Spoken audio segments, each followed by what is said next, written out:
لیکن آج ہمارا قافلہ ایک ایسی منزل کی طرف رواں دواں ہے جو کہ نہ صرف اپنے اندر حیرتوں کے کئی باب چھپائے بیٹھی ہے، بلکہ وہاں پر پہنچتے ہی 21ویں صدی کے جدید ترین آلات بھی بے بس ہو جاتے ہیں۔ تو چلیے اپنا رخت سفر باندھیے تاکہ ہم امریکہ کی اس سرزمین کی طرف میوے سفر ہو سکیں جہاں یہ وادی حیرت ہماری منتظر ہے۔ معزز خواتین و حضرات، جیسا کہ آپ جانتے ہیں کہ اس کائنات میں اگرچہ بہت سی چیزیں فطرت کے اصولوں کے تحت اپنے اپنے کام میں مصروف ہیں، لیکن اس کے ساتھ ساتھ یہ بھی ایک حقیقت ہے کہ اسی خطہ ارضی پر بعض علاقے ایسے بھی ہیں جہاں موجود حیرتوں کے بہتے دریا گزشتہ کئی صدیوں سے انسان کو دعوت فکر دے رہے ہیں، جن میں سے ایک امریکی ریاست میکسیکو کے دامن میں موجود یہ ایک اسپیشل زون بھی ہے،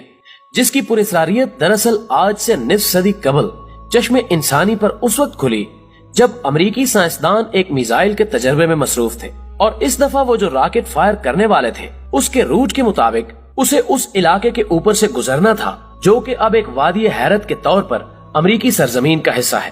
ناظرین، یہ 7 جولائی 1970 کا دن تھا جب پہلی بار اس علاقے کی ہولناکیاں اور یہاں موجود بعض نہ سمجھ آنے والے عوامل انسان کے احاطہ فکر میں آئے۔ دستیاب معلومات کے مطابق امریکی ماہرین کو ایک میزائل کا تجربہ کرنا تھا اور مقررہ روٹ کے مطابق اس میزائل کو اپنے ہدف تک پہنچنے سے قبل اس مخصوص زون سے گزرنا تھا،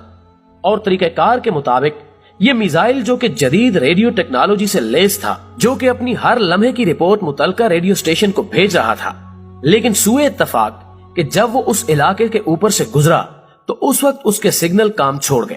جو کہ قطعی طور پر ایک غیر متوقع عمل تھا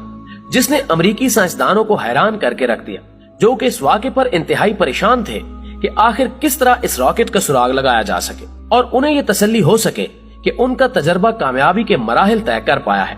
لیکن اس سفر میں کئی گھنٹے گزر گئے مگر انہیں اس کی بابت کسی بھی قسم کے سگنل موصول نہ ہو سکے، جبکہ بعد ازاں آنے والی خبروں کے مطابق ان کا چھوڑا ہوا وہ میزائل اسی علاقے کے جنوبی حصے میں گر کر تباہ ہو گیا تھا، جس کے بعد تسلیم کرنا پڑا کہ نہ صرف وہ اپنے تجربے میں ناکام رہے تھے بلکہ اس کی وجہ بھی وہ پراسرار علاقہ تھا جس نے ان کے تمام سسٹم کو جام کر کے رکھ دیا تھا، جس کی بدولت اس کے بعد اس پر کنٹرول رکھنا ان کے لیے ممکن نہیں تھا۔ ناظرین گرامی، اس واقعے نے امریکی ملٹری میں ایک ہلچل کی کیفیت برپا کر دی اور اس گمشدہ راکٹ کے لیے ریسکیو ٹیمیں بھی حرکت میں آ گئی تاکہ اس کے ملبے کو تلاش کیا جا سکے، لیکن 17 دن کی مسلسل کوششوں کے باوجود وہ ٹیمیں یہ